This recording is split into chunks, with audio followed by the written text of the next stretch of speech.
I did my presentation on Kleckler and Strawbeck's value orientations. My name is Alexis Hart, and this is for Intercultural Communications with Professor Yang. The theory. Their research is based on the idea that every individual, regardless of culture, must deal with 5 universal questions, which are the value orientations. The textbook says these orientations inform members of a culture what is important and provide them with guidance for living their lives. They go by what is the character of human nature, what is the relation of humankind to nature, what is the orientation towards time, what is the value placed on activity, and what is the value of how a person treats another. Starting off with what is the character of human nature. They go by 3 specific things: evil, good and evil, and good. Evil, which in some cultures believe that you are instinctively evil, such as Americans and Islam. Evil versus good believes that you can change yourself from evil to good through better habits, which is Europeans. And then good believe that human nature is originally good unless you or others make you evil, such as Buddhism. Pictured in the PowerPoint is an artistic point of view on the yin-yang, which is an infinite system of opposing elements and forces imbalanced dynamic action, good and evil.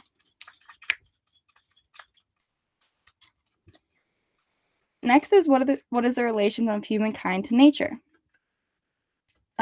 Starting with the different ideas about the relationship between humanity and nature produce distinct frames of reference in human desires, attitudes, and behaviors from the book. Humans subject to nature. Cultures that believe in this orientation believe that most powerful forces of life are beyond human control, like God, fate, or magic. Hinduism and Mexican Americans believe in this. And then there's harmony with nature, which is nature is part of life and not a hostile force waiting to be subdued or desired to be part of nature and not control it. The cultures that believe in this are East Asians and American Indians. And lastly, there is mastery of nature. The view that compels us to conquer and direct the forces of nature to our advantage, like technology, change, and science, such as Western European and North Americans. I believe this picture is a good representation of this question of value because it shows how humankind, nature, and technology are in different parts of the spectrum. Next question is, what is the orientation towards time? Past orientation believes that perceptions of people and events, decision-making, and determination of truth should be guided by what had happened in the past, like traditions, history, and religions, such as China and France believe in this. Present orientation believes that right here, right now is the most significant because the past is over with and the future is unpredictable. Latin Americans believe in this orientation. And then future orientations value what is yet to come, and the future is grander than the past and the present. It's a forward-looking perspective, and Americans believe in the future orientation. And the last question, what is the value placed on activity? There is being, which is a spontaneous expression of the human personality. The activity they are engaged in is the one that most matters. Latinos and Mexicans believe in this. And then there's being and becoming, which is the kind of activity that contributes to the development and improvement of all aspects of the self is integral. Hinduism and Buddhism believes in this orientation. And then there is the act of doing. It's an activity in which accomplishments are measured by standard external to the individual, and Americans believe in this. My experience with the Kleckler and Strawbeck's orientation values.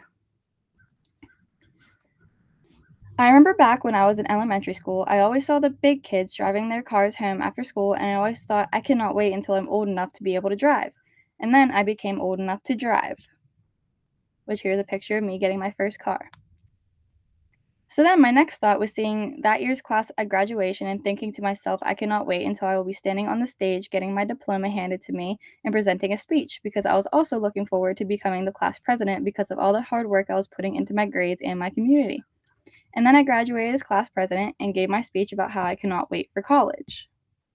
Here is me giving the presidential speech.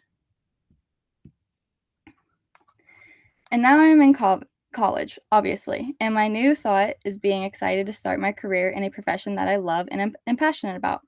My point of all of this is I was never a person that stopped to appreciate what I was doing at that exact time. I was always a person who looked to the future far more than I looked at my present and especially my past. Kleckler and Straubeck's value orientations describe this kind of thing in their concept of their culture values. Their theory on orientation of time says that cultures that believe in future orientations value what is yet to come because they believe the future is expected to be grander than the present or the past, and that is exactly how I see the orientation of time. Kleckler and Straubeck's value orientations also ask what is the value placed on activity, and one of those values are the activity of doing, which is the orientation that describes activity in which accomplishments are measured by standard external to the individual. So, like me, I strive for accomplishment in the activity that I am doing, whether it is working hard to be the class president or working hard in college to get my diploma to start working in a profession of my dream.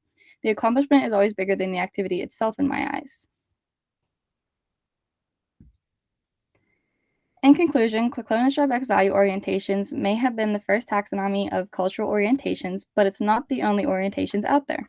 They had a lot of good theories on what these values hold to different cultures, and a lot of them I believe make sense and are important to know about each other. Thank you.